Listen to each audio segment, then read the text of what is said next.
E aí, pessoal, para a gente entender o Brasil de hoje, não tem jeito, a gente precisa voltar lá no começo de tudo, o ano de 1500. Foi nesse momento que o encontro entre os povos que já viviam aqui e os portugueses que chegavam pelo mar começou a desenhar a nossa história. Vamos mergulhar nisso? Para começar, vamos com a pergunta que norteia tudo. Quem é que já estava por aqui quando as caravelas portuguesas aportaram em 1500? Como essa gente se organizava? No que acreditava? É exatamente isso que a gente vai desvendar agora. Olha só o nosso roteiro de hoje. Primeiro, a gente vai ver a imensa diversidade dos povos originários. Depois, o impacto da chegada dos portugueses, a estratégia de colonização, a resistência indígena e, no final, como tudo isso forma as raízes do Brasil que conhecemos. Vamos nessa? Ok, começando pelo primeiro ponto. E olha, isso aqui é fundamental. O Brasil, antes de 1500, não era um lugar vazio, nem tinha uma cultura única, tá? Pelo contrário, era um verdadeiro mosaico de povos, línguas e costumes. Se liga nesse número. As estimativas chegam a 8,5 milhões de pessoas. É muita gente. Isso dá uma dimensão da vida que existia por aqui, organizada em mais de 1.000 povos diferentes. Uma população gigantesca e super diversa. E para a gente entender um pouco dessa diversidade, os especialistas agrupam esses povos por grandes famílias linguísticas. E não é só uma questão de idioma, não. Eram visões de mundo diferentes. Os Tupi, que estavam no litoral, foram os primeiros a ter contato. Mas no interior, os Macrogé, os Aruaque e os Caraíba formavam universos culturais completamente distintos. Agora, o que é fascinante nessa tabela é ver como esses grupos eram diferentes na sua organização. Os Tupi, por exemplo, viviam em sociedades mais igualitárias, sempre buscando a mítica terra sem mal. Já os Macrogé se organizavam em clãs complexos. E os Aruaques, lá no Alto Xingu, tinham sociedades hierárquicas sedentárias com aldeias enormes e fortificadas. Eram literalmente mundos distintos. E aqui um ponto que sempre gera muita curiosidade: a antropofagia. É muito importante entender que para os Tupi isso não era canibalismo para matar a fome, ok? Era um ritual com um significado profundo. Numa sociedade de guerreiros, consumir um inimigo valente era uma forma de honrá-lo e incorporar suas qualidades, como a força e a coragem.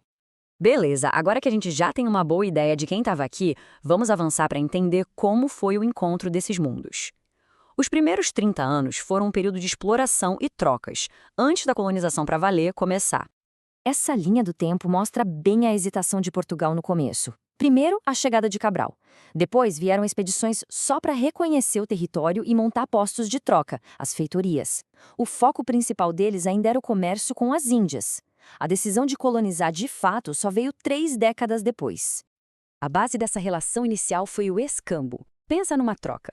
Para os indígenas, ter acesso a ferramentas de metal, como o machado de ferro que podia derrubar uma árvore em minutos em vez de horas, era uma revolução tecnológica. Para os portugueses, era a mão de obra que eles precisavam para explorar a primeira riqueza da terra.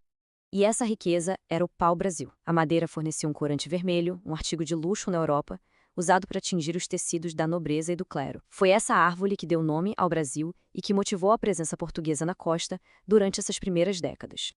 Mas só extrair pau-brasil não garantia a posse da terra. Ameaças de outros países, principalmente da França, forçaram Portugal a mudar de estratégia e iniciar um projeto de colonização de verdade.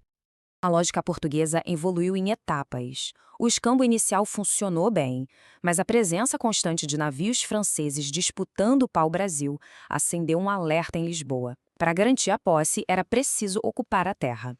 E a primeira grande tentativa para isso foi o sistema das capitanias hereditárias. A ideia das capitanias foi engenhosa: terceirizar a colonização. O rei dividiu o mapa, entregou as terras a nobres e comerciantes, os donatários, e disse: a terra é de vocês para administrar, mas os custos e os riscos de povoar e defender são por sua conta. Acontece que, na prática, a teoria foi outra.